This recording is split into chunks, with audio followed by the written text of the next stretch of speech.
Bullet రైళ్లు ఎంతసేపు ఆ దేశంలో ఉన్నాయి ఈ దేశంలో ఉన్నాయి అని చెప్పుకోవడమేనా? భారత్లోని ఇవి ఎప్పుడు అందుబాటులోకి వస్తాయి? ఎన్నో ఏళ్లుగా వినిపిస్తున్న ప్రశ్నలు ఇవి. ఈ ప్రశ్నలకు త్వరలోనే ముగింపు పడనుంది. మన దగ్గర బుల్లెట్ రైళ్లను పరుగులు పెట్టించే ప్రతిపాదనలు సిద్ధమవుతున్నాయి. ఇప్పటికే Mumbai Ahmedabad bullet train project పనులు వేగంగా జరుగుతున్నాయి. వీటితో పాటు మరికొన్ని ప్రాజెక్టులకు ఆమోదం తెలిపింది కేంద్రం. అందులో హైదరాబాద్ హైస్పీడ్ రైలు కారిడార్లు కీలకంగా ఉన్నాయి. హైదరాబాద్ బెంగళూరు, హైదరాబాద్ పూణే, హైదరాబాద్ చెన్నై మార్గాల్లో బుల్లెట్ రైళ్లు దూసుకుపోనున్నాయి. ఇప్పటికే సర్వేలు జరుగుతుండగా మార్పులు చేర్పులన్నీ పూర్తయ్యాక కారిడార్ల నిర్మాణం దశలవారీగా మొదలు కానుంది.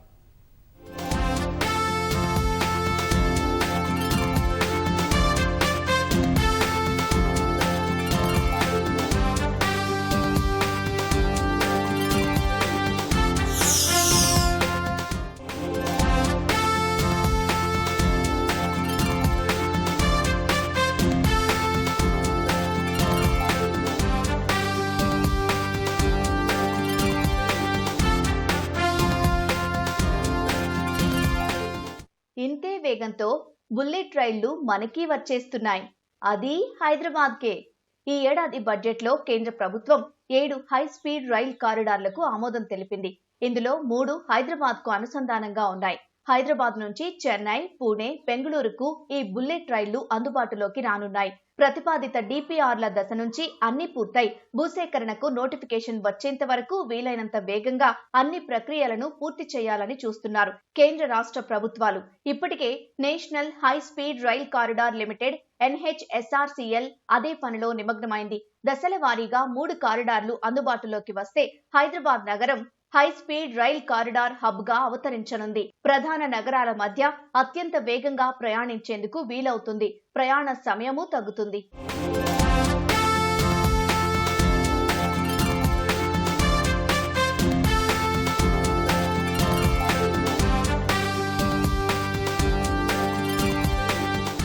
కేంద్రం ఆమోదం తెలిపిన కారిడార్లలో హైదరాబాద్ బెంగళూరు, హైదరాబాద్ పూణే, హైదరాబాద్ చెన్నై ఉన్నాయి. ఇందులో హైదరాబాద్ పూణే ముంబై ప్రాజెక్టు సర్వే పూర్తయింది. ఇప్పటికే డిపిఆర్ ను సిద్ధం చేసింది national high speed rail corridor limited. రాష్ట్ర ప్రభుత్వం ఎప్పటికప్పుడు ఈ ప్రాజెక్టులపై సమీక్షలు నిర్వహిస్తోంది. ఇక ఒక్కో కారిడార్ కు సంబంధించిన పూర్తి వివరాలు చూద్దాం.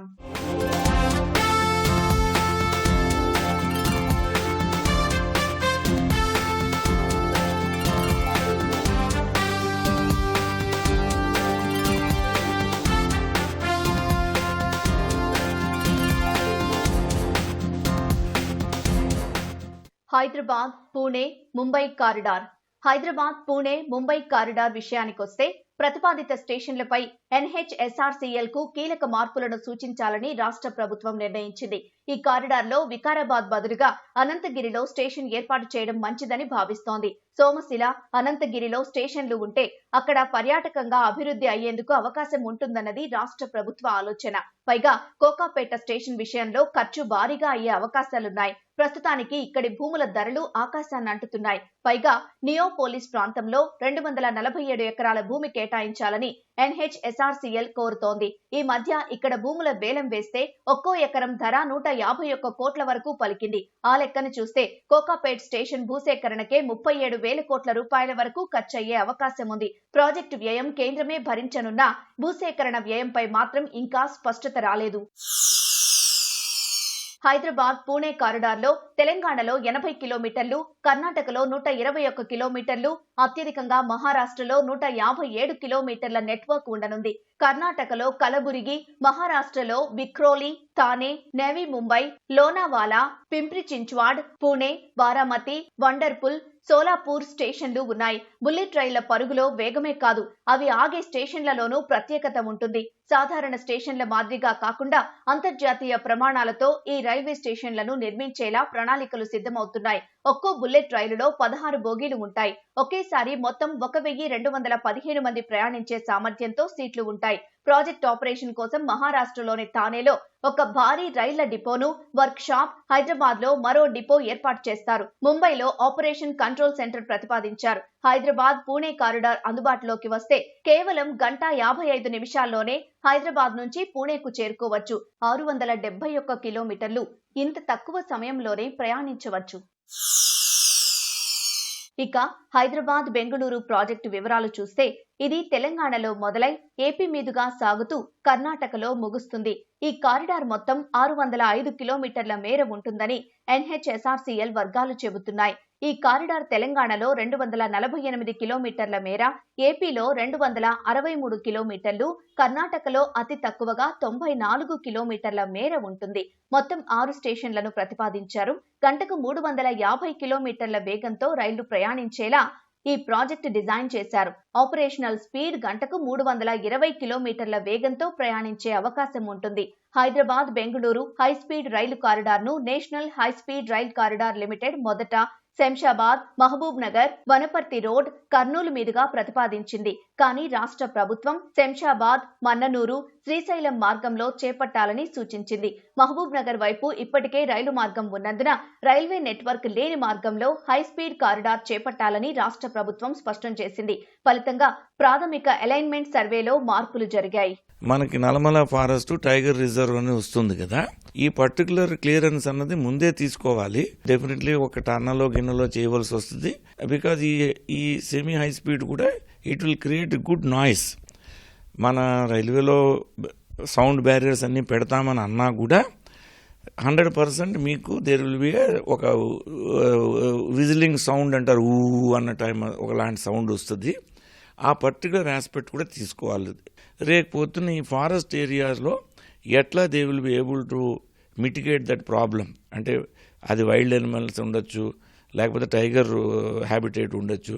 ఇవన్నీ అటువైపు నుంచి జర్నీలోంచి వెళ్ళిపోకుండా ఉండాలి. రాష్ట్ర ప్రభుత్వం కోరినట్లుగానే హైదరాబాద్ బెంగళూరు కారిడార్లో మార్పులు చేసింది NHSRCL. శంషాబాద్, మన్ననూరు మార్గం వైపు మళ్లించేందుకు సూత్రప్రాయంగా అంగీకరించింది. మన్ననూరు తర్వాత సోమశిల వైపు అలైన్మెంట్ రూపొందించారు. తర్వాత కర్నూలుకు ఈ మార్గం కలుస్తుంది. మన్ననూరు నుంచి శ్రీశైలం వరకు టైగర్ రిజర్వ్ ప్రాంతం పరిధిలోకి వస్తుంది. ఈ మార్గం కూడా ఘాట్ రోడ్ లో ఉంది. సర్వే ప్రక్రియ పూర్తయ్యాక DPR రూపొందించాల్సి ఉంటుంది. ప్రాథమిక సర్వేలోని అంశాలకు DPR లో మార్పులు చేర్పులు జరిగే అవకాశం ఉంటుందని రైల్వే వర్గాలు చెబుతున్నాయి. కోకాపేట నుంచి శంషాబాద్ వరకు అలైన్మెంట్ లో 2 ఆప్షన్లను పరిశీలిస్తున్నారు. మొదటిది ORR మీదుగా, రెండోది ORR వెలుపల నుంచి ప్రతిపాదించారు. ప్రస్తుతానికి సర్వే కొనసాగుతోంది. తెలంగాణలో మొత్తం 5 చోట్ల స్టేషన్లను నిర్మించాలని ప్రతిపాదనలున్నాయి. అందులో శంషాబాద్, భారత్ ఫ్యూచర్ సిటీ, ఆమనగల్లు, మన్ననూరు, సోమశిల స్టేషన్లు ఉంటాయని సమాచారం. అయితే ఈ కారిడార్ అందుబాటులోకి వస్తే హైదరాబాద్ నుంచి బెంగళూరు మధ్య ఉన్న 605 కిలోమీటర్ల దూరాన్ని కేవలం 2 గంటల్లోనే చేరుకోవచ్చు. Hyderabad Chennai high speed rail corridor Suryapet, Kodad మీదుగా ఉంటుందని భావించారు. అయితే హైదరాబాద్ సమీపంలోని భారత్ సిటీ, డ్రైపోర్ట్, దాచేపల్లి, అమరావతి మీదుగా రైల్వే శాఖ అలైన్మెంట్ చేసింది.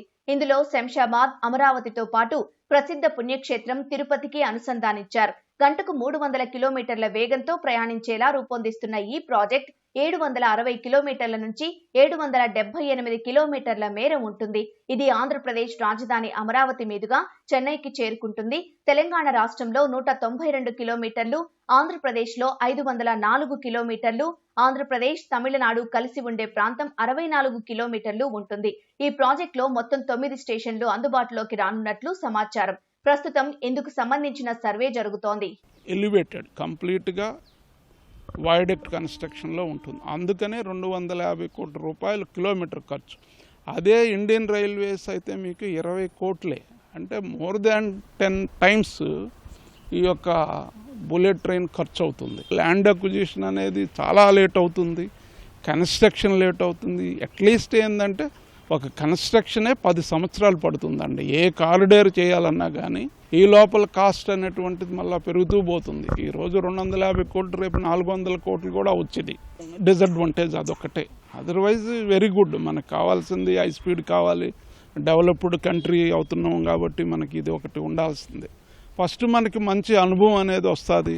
అహ్మదాబాద్ టు ముంబై స్టార్ట్ అవగానే హైదరాబాద్ చెన్నై కారిడార్ హైదరాబాద్, అమరావతి, దాచేపల్లి మీదుగా తమిళనాడు రాష్ట్రాలను కలుపుతుంది. చెన్నైలో సెంట్రల్, మినూర్ ప్రాంతంలో స్టేషన్లు ప్రతిపాదించారు. దక్షిణ మధ్య రైల్వే అధ్యయనం పూర్తి చేసి తుది అలైన్మెంట్ వివరాలను తమిళనాడు ప్రభుత్వానికి సమర్పించింది. ఈ భారీ ప్రాజెక్ట్ అంచనా వ్యయం సుమారు 1.5 లక్షల కోట్లకు పైగా ఉంటుందని భావిస్తున్నారు. తెలంగాణ, ఆంధ్రప్రదేశ్, తమిళనాడు రాష్ట్రాల మధ్య ఆర్థికాభివృద్ధి, పర్యాటకం, వాణిజ్యం మరింత అభివృద్ధి చెందేందుకు ఈ కారిడార్ ఎంతో ఉపకరించనుంది. ఇక ఈ కారిడార్ అందుబాటులోకి వస్తే హైదరాబాద్, చెన్నై మధ్య ఉన్న సుమారు 778 కిలోమీటర్ల దూరాన్ని కేవలం 2 గంటల 55 నిమిషాల్లో చేరుకోవచ్చు. సో ఓవరాల్గా ఈ 3 హై స్పీడ్ రైల్ కారిడార్స్ అన్నవి డిపిఆర్ డిఫరెంట్ దశల్లో ఉన్నాయి.